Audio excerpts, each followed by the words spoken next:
Em uma floresta tropical úmida e silenciosa, milhares de formigas percorrem trilhas invisíveis todos os dias. Para quem observa de fora, tudo parece perfeitamente organizado. Colônias inteiras funcionam como uma sociedade altamente coordenada. Algumas formigas saem em busca de alimento, outras protegem a entrada do ninho, outras ainda cuidam das larvas que irão formar a próxima geração. É um sistema que evoluiu ao longo de milhões de anos e que depende de cooperação absoluta. Cada indivíduo trabalha para o bem coletivo da colônia. Mas nesse mesmo ambiente, existe algo que transforma essa ordem em algo profundamente perturbador. Um organismo microscópico que não caça, não corre e não possui dentes ou garras, mas mesmo assim consegue dominar completamente o destino de outro ser vivo. Esse organismo é um fungo parasita chamado Ophiocordyceps unilateralis, conhecido popularmente como o fungo das formigas zumbis. A história começa de forma quase invisível. Esporos microscópicos desse fungo ficam espalhados pelo ambiente da floresta,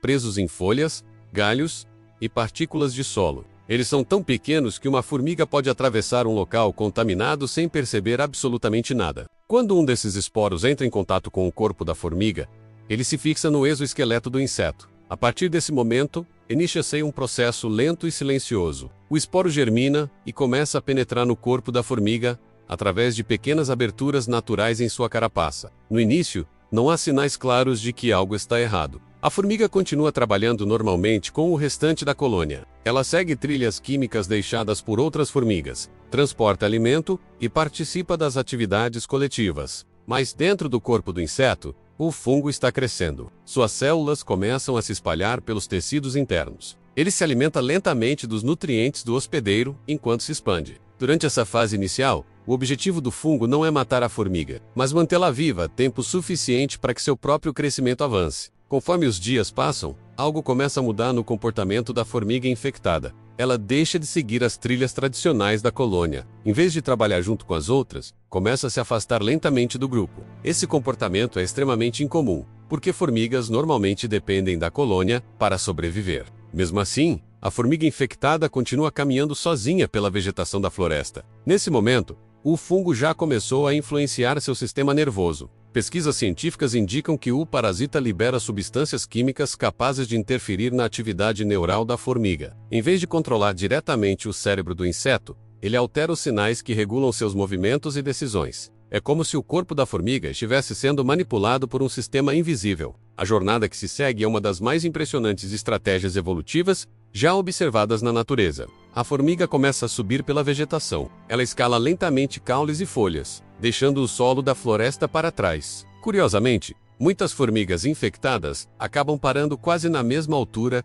em diferentes plantas. Cientistas descobriram que esse ponto específico oferece condições ideais de temperatura e umidade para o desenvolvimento do fungo. Quando a formiga chega ao local ideal, acontece algo ainda mais estranho. Ela prende suas mandíbulas firmemente na borda de uma folha ou em um pequeno galho. Esse comportamento é conhecido como a mordida da morte. Uma vez presa ali, a formiga não consegue mais se soltar. Em pouco tempo, ela morre. Mas para o fungo, esse é apenas o começo do processo. A partir do corpo do inseto morto, o organismo continua crescendo. Lentamente, uma estrutura alongada começa a surgir da cabeça da formiga. Essa estrutura é o corpo reprodutivo do fungo. Com o tempo, ela cresce até ficar visível entre as folhas da floresta. Quando atinge o estágio adequado, libera novos esporos no ambiente. Esses esporos caem sobre o solo e sobre a vegetação ao redor. E assim o ciclo recomeça. Outras formigas passam pelo local e acabam entrando em contato com os esporos. Novas infecções começam,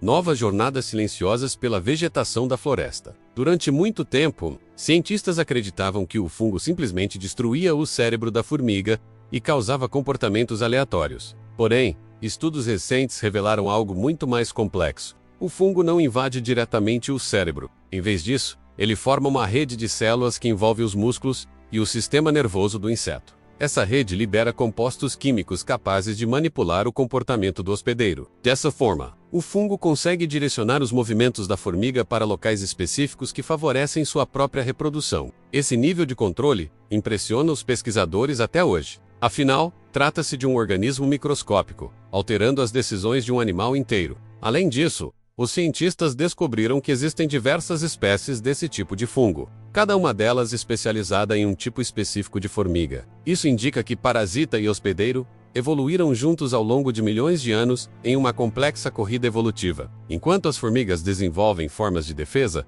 os fungos evoluem novas estratégias para continuar infectando suas vítimas. Esse tipo de interação revela o quão complexos podem ser os relacionamentos na natureza. Não se trata apenas de predadores e presas, mas de sistemas biológicos interligados onde organismos microscópicos podem influenciar diretamente o comportamento de criaturas maiores. Em algumas regiões da floresta, pesquisadores encontraram áreas inteiras onde dezenas de formigas mortas permanecem presas às folhas, cada uma com o corpo do fungo crescendo de sua cabeça. Esses locais são chamados informalmente de cemitérios de formigas. Eles representam o resultado final de um ciclo biológico que continua acontecendo silenciosamente há milhões de anos. Mesmo hoje, muitos detalhes desse fenômeno ainda são desconhecidos. Cientistas continuam estudando como exatamente o fungo controla os músculos da formiga, quais moléculas químicas estão envolvidas e como esse sistema evoluiu com tanta precisão. Curiosamente, essas pesquisas também despertam interesse em áreas como neurociência e biologia comportamental. Estudar como um organismo pode alterar o comportamento de outro. Ajuda a compreender melhor os mecanismos que controlam movimentos e decisões em sistemas nervosos. No final, a história do fungo das formigas zumbis mostra algo fascinante sobre o mundo natural. Muitas vezes imaginamos que os maiores mistérios da vida estão nos grandes predadores, ou nos animais mais impressionantes do planeta. Mas algumas das histórias mais surpreendentes acontecem em escalas muito menores. Micro-organismos invisíveis alterando o destino de criaturas inteiras. Sistemas evolutivos tão complexos que parecem quase impossíveis. E no silêncio das florestas tropicais, esse ciclo continua acontecendo todos os dias. Uma pequena formiga caminhando pela vegetação sem perceber que seu comportamento já não é totalmente seu. Um fungo crescendo silenciosamente dentro de seu corpo. E um processo evolutivo que transformou essa relação em uma das estratégias de sobrevivência mais extraordinárias já registradas na natureza.